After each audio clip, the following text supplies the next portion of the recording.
cross is the essential part of our Christian living.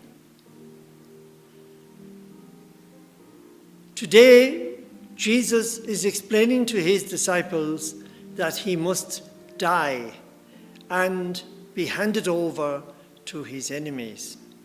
And he will rise again from the dead in 3 days. But his disciples are distressed, and they say nothing because they don't understand. Today, we learn also that the disciples had ambitions. They wanted to be the greatest. Some of them should be greater than the others, or at least one of them better than the others. Ambition in this life should only be directed towards God. We are learning that as well. Let's look at ambition for a while. There is the ambition to be approved by men, and the ambition to be approved and applauded by God. Which do you think is the most wholesome and which is the most life-giving? Of course, to be applauded by God is more important. Ultimately, it's God who will save us and who will take us into his home in heaven afterwards, after our deaths. So in order to be ambitious for God, we need to be humble. It's the opposite to earthly ambition. We need to be humble and regard everybody as a child of God. That is why Jesus picked up the little child and said, unless you become like this little child. Yes, in our lives we like to do good and help others. Most of us like to do that, and we get a good feeling when we help others, especially those who are downtrodden, or maybe those who are really in trouble. And we may seek for peace and justice in the world, which is very unequal.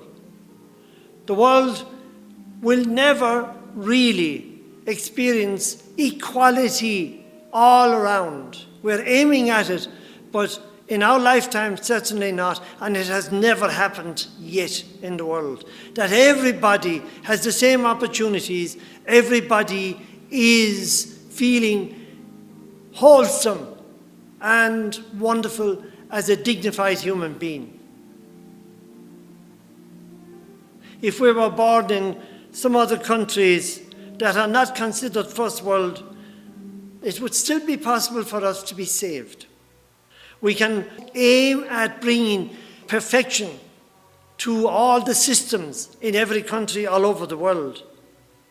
But happiness is a thing which we find when we resign ourselves to God and allow God to be God in our lives. We will then be happy in our situation, no matter what it is. There again, we are unequal in the sense that all of us have different crosses to carry, as Jesus did. His was different from ours.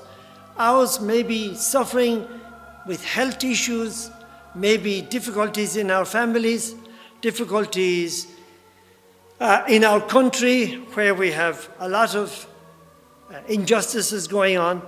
These difficult problems and crosses don't deny us the possibility of knowing God and being saved by God. But why do we have to carry our cross? Why? A very good consoling statement has been made in St. Paul's first letter to the Corinthians, chapter 10, verse 13, and I'll just quote it now. None of the trials which have come upon us is more than a human being can stand. You can trust that God will not let you be put to the test beyond your strength. End of quote. Most of us are carrying crosses without even being aware that they are crosses. People who are sick, you can say to them, "How are you?" "Oh, I'm fine." "Ah, sure, look, that's life." You know, people have a great resignation. They're carrying their cross nobly. In ultimate suffering that Jesus went through, he grasped the cross with both hands, and 'twas on his shoulders. And he didn't let go. So in other words, he embraced his cross.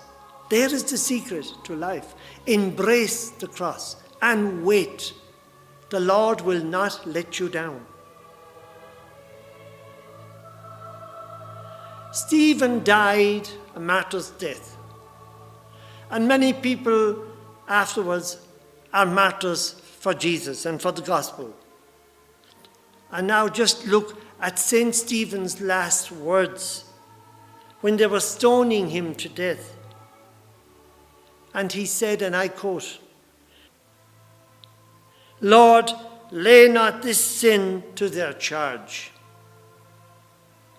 The question we can ask ourselves today, are we carrying our crosses? Are we embracing? And I think most of us are. And then, what would your final words want to be? What would you hope you would say on your final hour when you're giving up your life and going to the Lord? Would it be, "Pardon my sins, pardon what I have done to people, help me through this moment"?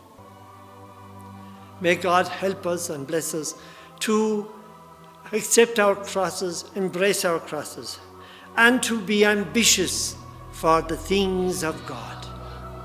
Let us be humble and holy. Amen.